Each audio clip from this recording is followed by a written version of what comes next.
가난한 과부의 나라.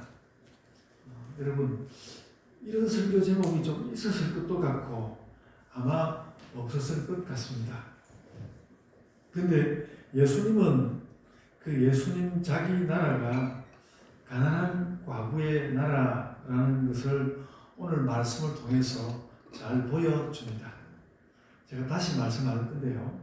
지금 과부가 두 랩돈 한 고드란트를 헌금한 현장은 예수님이 예루살렘의 모든 문제들로 치열한 논쟁을 끝낸 직후입니다. 성경을 잘 읽으면 아시지만 이 이후로는 논쟁이 없습니다.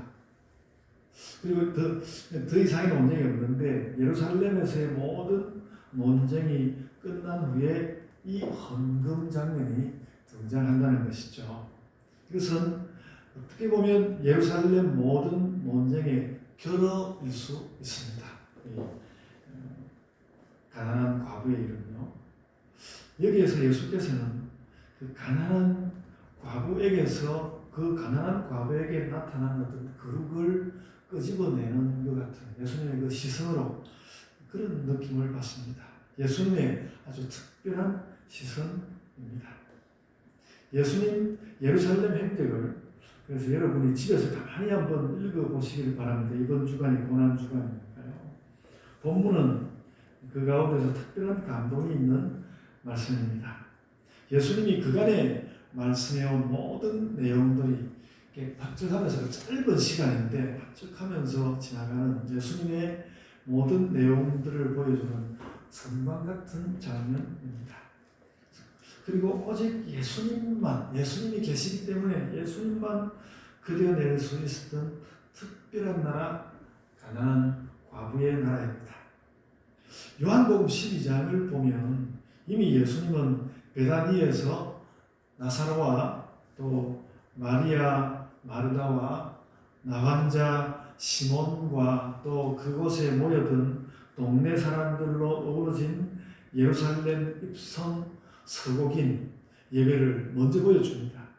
거기에 이어서 성전을 예수께서 한번 둘러 엎어버리셨는데 예수님을 반대하는 사람들과 또 치열하게 논쟁한 후에 성전에서 아무도 유심히 보지 않는 가난한 한 과부를 이렇게 주목하게 되자 거기에 하나님 나라의 그림이 나타난다는 것입니다. 가난한 과부의 나라, 즉 하나님의 나라입니다. 예루살렘 입성의 의미도 그래서 여기에 번쩍하고 나타납니다. 그래서 오늘 저는 이 가난한 과부의 모습 가운데서 예수님 예루살렘 입성의 의미를 찾으려고 하고 그 말씀을 나누려고 합니다. 이제 오늘 본문이 어떤 자리인지 그 예루살렘 한 주간을 쭉 한번 살펴보려고 합니다. 요일별 활동이 아주 중요한 것은 아니지만 요일별로 예수님의 행적을 이렇게 챙겨보면요. 예수님의 예루살렘 그 활동이 훨씬 좀 동적으로 나타나 보입니다. 제가 이전에 몇 번 이렇게 이야기한 것처럼 예수님은 안식일에 베다니에 당도하셔가지고 그 다음날 종려주일에 약 16길을 걸어서 예루살렘에 들어가셨습니다. 그랬다가 월요일에는 거의 예수님이 그 예루살렘에 있는 많은 사람들에게 싸움을 거는 장면입니다. 예수님 계속 싸움을 거는 장면으로 보이고요. 그래서 성전에서 장사하는 장사하는 탁자를 엎었고 또 무화과 나무가 열매가 없다고 지나친 정도로 그래서 철학자들이 비판할 정도로 그렇게 책망을 했는데 바리새인들은 그것이 바로 자신들을 향한 비판이라는 것을 알고 있었습니다. 이때 벌써 바리새인들과 대제사장들은 예수님을 잡아서 죽일 생각을 하게 되었고요. 그 첫날 월요일입니다. 첫날은 이렇게 예수께서 바리새인들에게 싸움을 거는 날이었습니다. 마가복음은 특별히 그렇습니다. 예수님이 먼저 싸움을 걸었어요. 그리고 화요일은 논쟁의 날입니다. 마가복음 11장 20절에 새 아침이 시작된 것을 보여주고 있는데 이게 화요일의 시작입니다. 그래서 그 바리새인들은 예수님의 권위가 어디로부터 나오는지 물었고요. 예수님은 바리새인들이 하나님의 아들을 잡아 죽이려고 한다는 말로 응수하였습니다. 그렇게 하여서 마가복음 12장에 본격적으로 논쟁들이 나오죠. 그래서 마가복음 12장은 완전히 논쟁들로 되어 있습니다. 바리새인과 사두개인과 또 바리새인 중에서 서기관들 이런 사람들과 내내 논쟁하고 토론하고 또 대화 나누고 그렇게 하는 장면들로 이어집니다. 예수님은 그 토론 가운데서 하나님 나라에 대해서 하나님의 아들인 예수님 자신에 대해서 말씀합니다.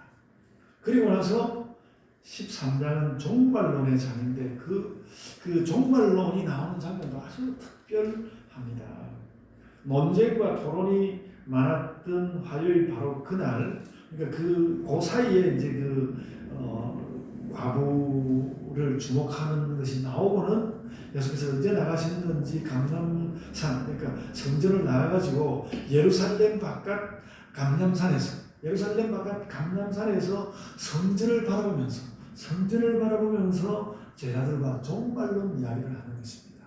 별로 주목해 보지 못했는데 그 종말론을 말씀하는 장면이 굉장히 특이한 느낌으로 다가옵니다. 예수님이 종말론을 말씀하셨는데 묘하게 감람산에서 예루살렘을 바라보면서 성전을 바라보면서 말씀을 하시는 것이죠. 예수님은 예루살렘의 결말과 인간의 종말론을 겹치게 하면서 온갖 말씀을 하시는 것 같습니다. 그래서 종말론을 말씀하는 이 13장 말씀도 계속 화요일에 일어났던 일로 마가복음은 기록하고 있습니다. 그래서 그 화요일의 논쟁과 종말론 강화, 그러니까 화요일에 그 12장에 나오는 논쟁과 13장에 나오는 종말론 말씀 그 사이에 그 12장의 끝에 과부의 헌금하는 장면이 나오고 있습니다. 그 나중에 제가 말씀할 테고요. 그리고 나서 이제 수요일 오고 또 목요일 와가지고 그래서 목요일 와서 목요일 낮이 지나고 밤이 깊어지면 금요일 6월절이 오는 거거든요. 6월절이 이렇게 왔습니다. 그래서 6월절이 오기 전에 수요일, 목요일이 더 있었는데요. 그러니까 월, 화 지내고 이제 6월절 오기 전에 수, 목 이렇게 이틀이 더 있었는데 이 이틀은 마가복음을 볼 때 축제와 결단의 날들이었습니다. 축제와 결단으로 예수님 마지막 그 십자가의 시간을 얘기한 것 특별히 오늘 볼 필요가 있습니다. 베다니 공동체의 예배는 제가 작년 이맘때에 설교를 했고요. 마가복음에서는 그 요한복음하고 달리 화요일 혹은 수요일, 화요일인지 수요일인지 모르는 화요일 혹은 수요일 저녁에 베다니에서 예배했습니다. 요한복음에서는 이제 그 예루살렘 들어가기 전 안식일 날에 베다니 예배한 걸로 나와 있는데 마가복음은 화 혹은 수요일 저녁에 이 베다니 예배가 기록되어 있습니다. 지상 최고의 예배였습니다. 마가복음과 그래서 우리가 이것을 보면서 마가복음과 요한복음이 날이 서로 다르다고 느끼기보다는 그 두 날 어떤 이제 요한복음은 그 전 날에 또 마가복음은 화요일 혹은 수요일에 기록되어 있는 그 베다니의 예배가 정말 중요했고 그 예수님의 제자들이 아주 인상 깊었던 예배였고 그래서 정말 있었고 복음 역사에서 예수님이 이 여인의 그 일이 내가 복음이 전파되는 것을 잊어버려지지 않을 것이라고 말씀했는데 복음 역사에서 아주 중요한 예배였다고 우리는 기억해야 할 것입니다.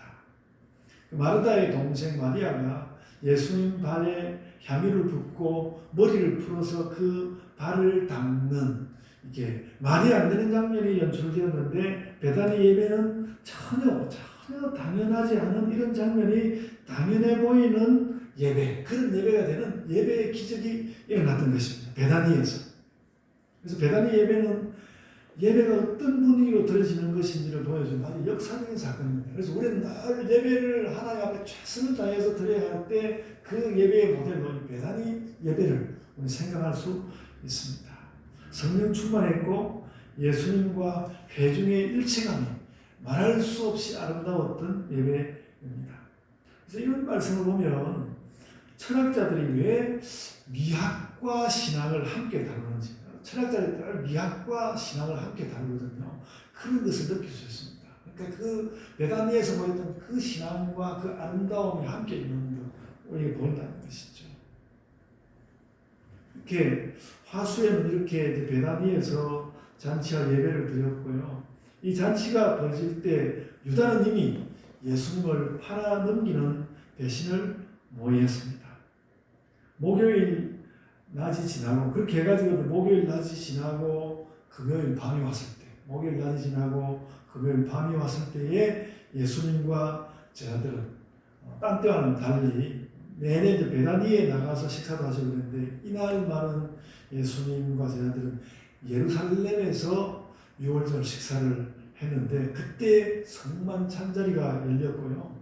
제자들은 그 당시까지도 뜻은 잘 몰라도 십자가와 부활에 관한 교훈을 다시 주께 확인하였습니다. 이게 이제 종려주일 지난 한 주간의 예수님의 그 행적입니다. 하나하나 다 깊이 생각할 내용이죠. 고난 주간 날들을 다시 또 이야기를 해보면요.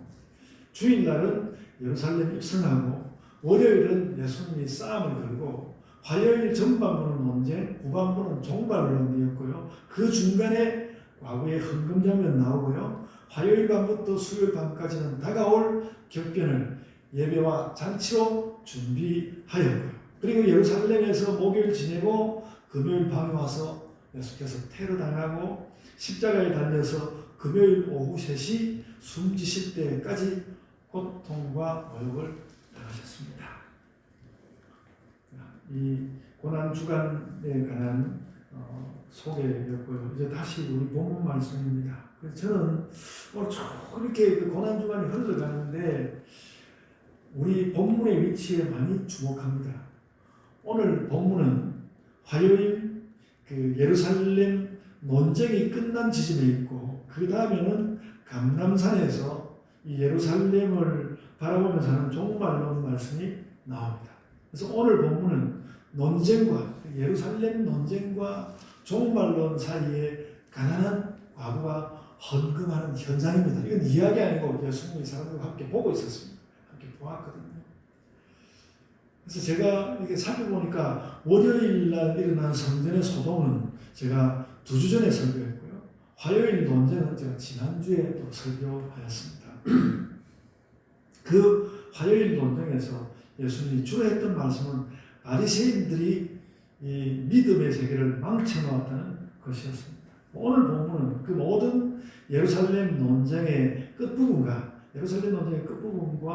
과거의 헌금 장면 두 단락입니다. 성경 잘 보십시오. 오늘 본문의 두 단락은 끊어지지 않고 이어지는데요. 이 그 두 단락인데, 짧은 두 단락인데 끊어지지 않고 이어지는데, 과부라는 단어 때문입니다. 앞단락에도 과부라는 단어가 나오고 뒷단락에도 과부라는 단어가 나옵니다. 바리새인과 서기관들을 비판하시는 끝에 예수께서는 특히 40절에서, 오늘 본문 40절에서 그들이 과부의 가산을 삼킨다는 말씀을 하셨습니다. 헌금하는 과부를 실존 인물로 보기 전에 예수께서 과부 이야기를 먼저 꺼냈고요. 그 이야기가 끝나기 무섭게 실제로 사람들이 함께 과부의 헌금하는 모습을 보게 되는 것입니다. 바리새인들이 과부의 가산을 삼켰다는 말은 좀 생뚱맞아 보일 수도 있습니다. 바리새인과 서기관들이 강제로 과부들 재산을 뺏거나 그러지는 않았을 거라고 생각됩니다. 아마도 성경학자들 하는 끊임없이 아마도 과부들에게 헌금을 요청하지 않았을까, 그런 정도였습니다. 그런데 예수님 그거에 대해서 가산을 삼켰다고 말씀을 하고 있는데, 그걸 보면 우리 짐작만으로 말하기 어려운 예수께서 분개할 만한 어떤 서기관과 과부들 사이에 무슨 일이 예수께 들려왔지 않을까, 그렇게 생각이 됩니다. 이 과부의 가산을 삼킨다는 말 다음에 사람들이 함께 주목한 사건은 예수님 말씀을 특별한 국면으로 끌고 갑니다. 그래서 예수님이 뭐 과부의 가사를 삼킨다 이런 말씀을 했던 그 말씀 때문에 사람들은 더 관심을 가지고 과부와 헌금함을 쳐다보고 있는데, 한 가난한 과부가 헌금함 앞으로 오더니 두렙돈, 즉 한 고드란트를 헌금함에 넣었습니다. 예수님 말씀대로라면 서기관들에게 가산이 틀리는 사람이 과부들이고, 그런데 과부들이고 그래서 불쌍하다 이런 느낌이 많았는데, 그런데 그런 과부가 틀리는 장면을 예수께서 보여주시는 것이 아니라 바로 그 서기관들에게 다 틀린 그 과부들이, 그 과부가 정성을 다해서 헌금하는 장면을 함께 보게 되는 것입니다. 그래서 불쌍한 과부라는 그림은 이제 중지되고 있고, 하나님과 과부 사이에 일어나는 거룩의 사건을 예수께서 이렇게 뽑아내어서 사람들과 함께 보고 주목하게 되는 것입니다. 그래서 이렇게 말씀하실 수 있죠. 두 단락을 통틀어서 가난한 과부는 거룩한데 서기관들은 그 거룩을 덮어버렸다, 이렇게 말하셨을 것입니다. 제가 해석을 붙이자면 이것이, 이 과부가 보여주는 것은 작은 자, 성경에서는 예수께서 내내 작은 자를 말씀하시는데, 작은 자가 사는 어떤 삶의 비약, 자신의 그 참 누추해 보이는 삶에서 하나님께로 나가는 삶의 비약이고 거룩의 기적입니다. 하나님 나라의 모습입니다.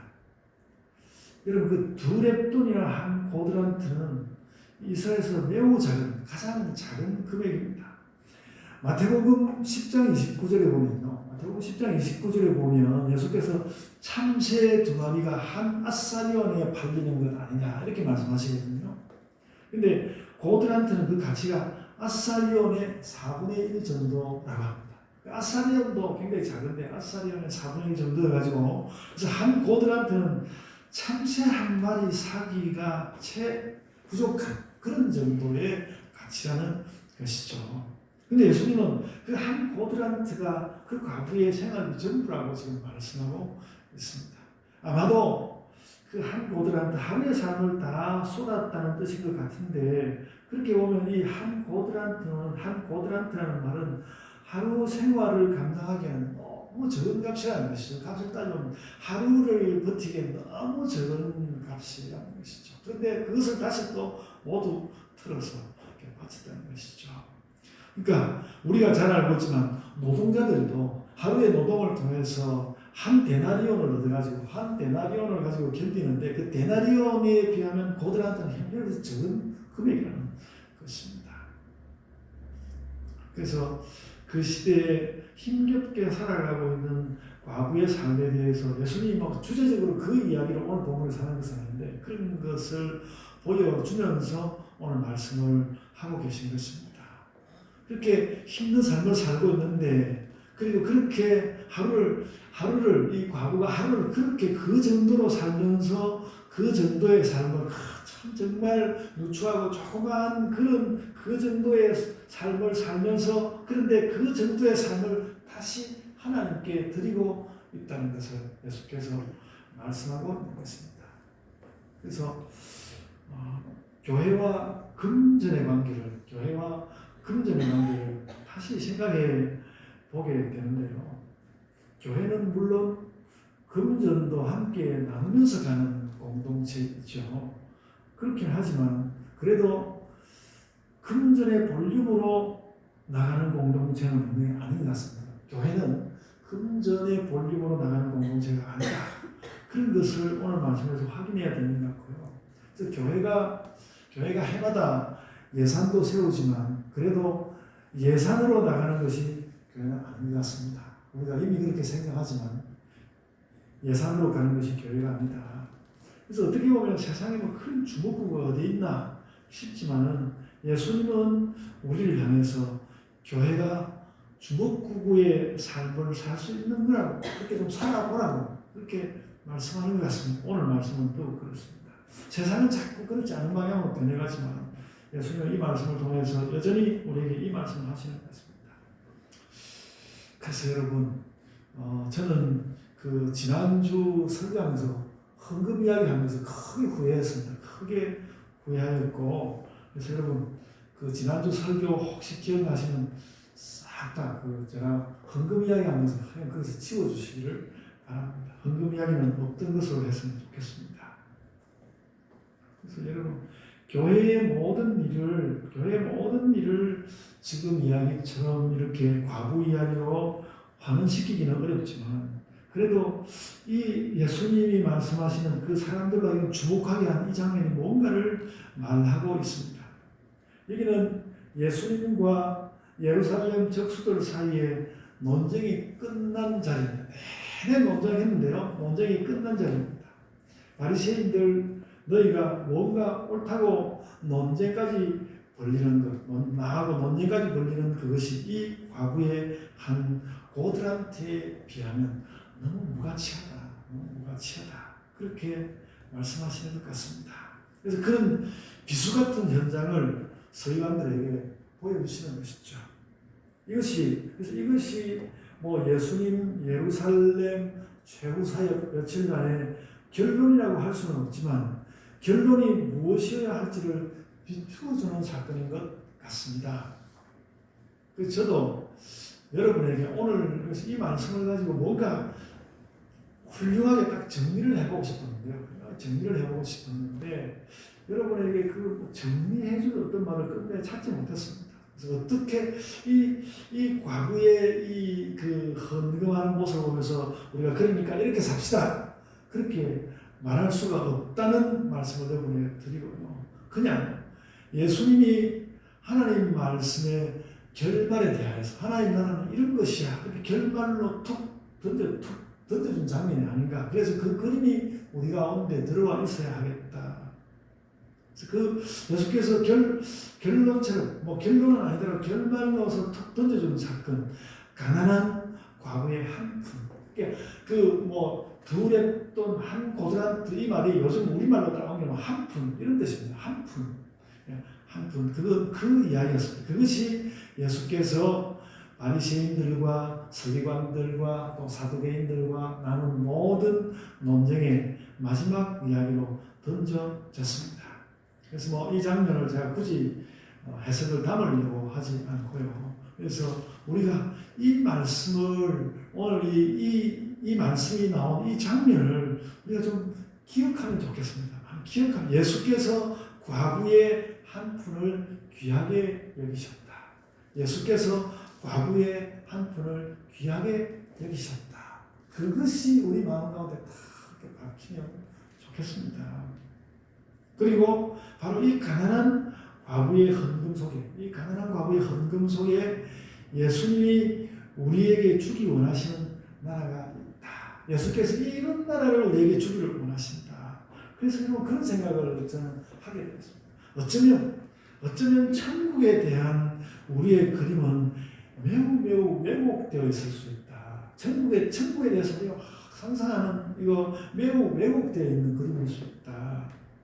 천국은 휘황찬란하고 오색장연하고 보습이 즐비한 그런 나라가 아니라 한 고드란트만 있으면 하루 걱정이 없는 그런 나라가 아닐까.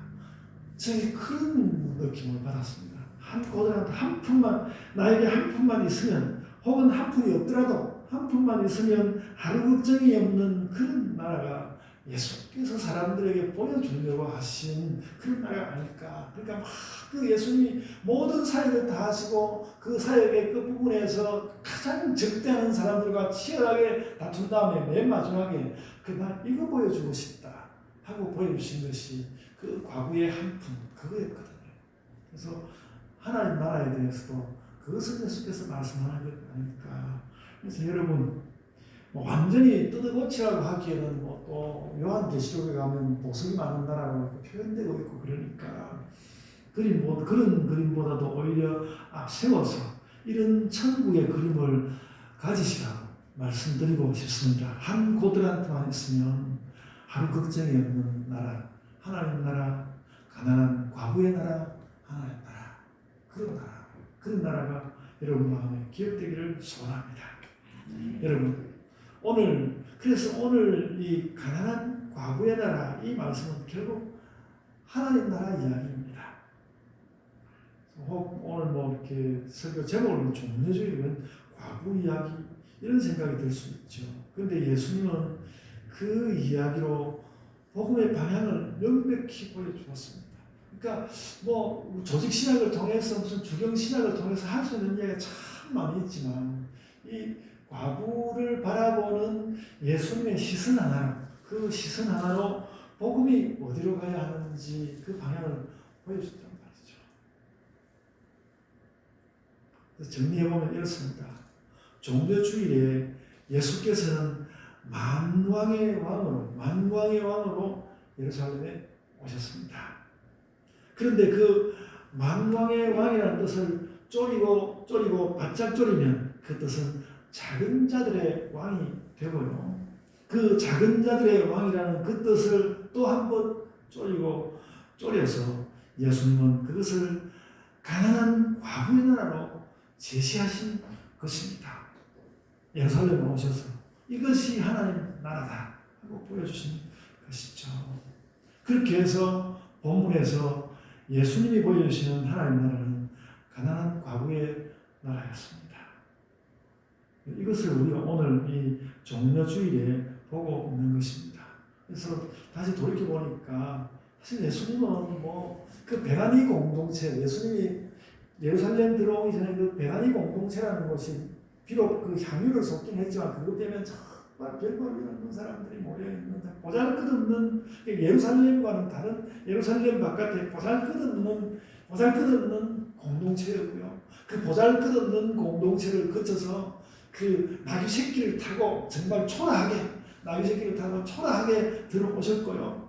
그 초라하게 들어오셔서 어떤 하나의 결말을 보여주실 때에 정말 아무것도 없는 가난한 과부를 통하여서 하나님 나라를 보여주셨다는 것이죠.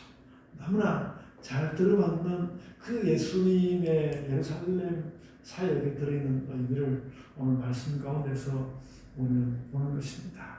그리고 우리는 바로 그런 예수님을 믿고 사는 것입니다.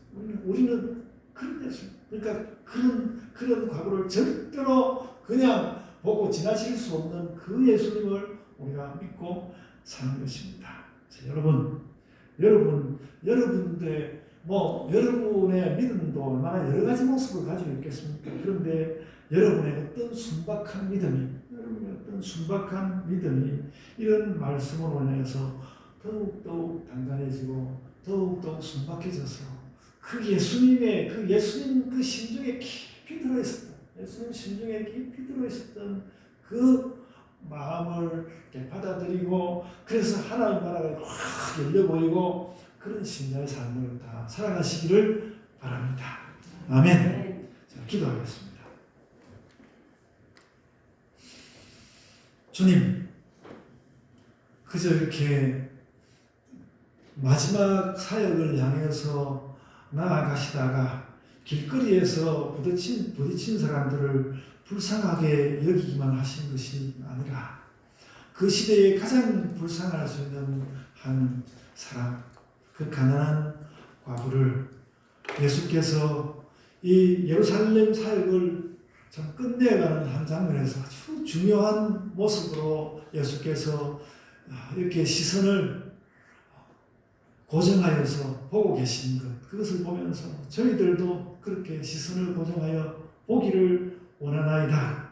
주님, 많은 화려한 것이 아니라 예수께서 우리의 참 작고 못나고 부족하고 실수하는 그것을 예수께서 따뜻한 시선으로 보고 계신 것을 오늘도 발견하며 우리가 그 시선 가지고 우리의 마음에 안 드는 혹은 또 우리 보기에 너무 불쌍하기만 한 그런 자리들을 향하여 따뜻한 시선으로 가져갈 수 있는 그 어떤 하나님 나라의 시선을 저희들이 오늘 저희의 심중에 담아서 그런 마음으로 살아가는 우리 온 예본교회 되게 하여 주옵소서. 주님 영광 받아 주옵소서.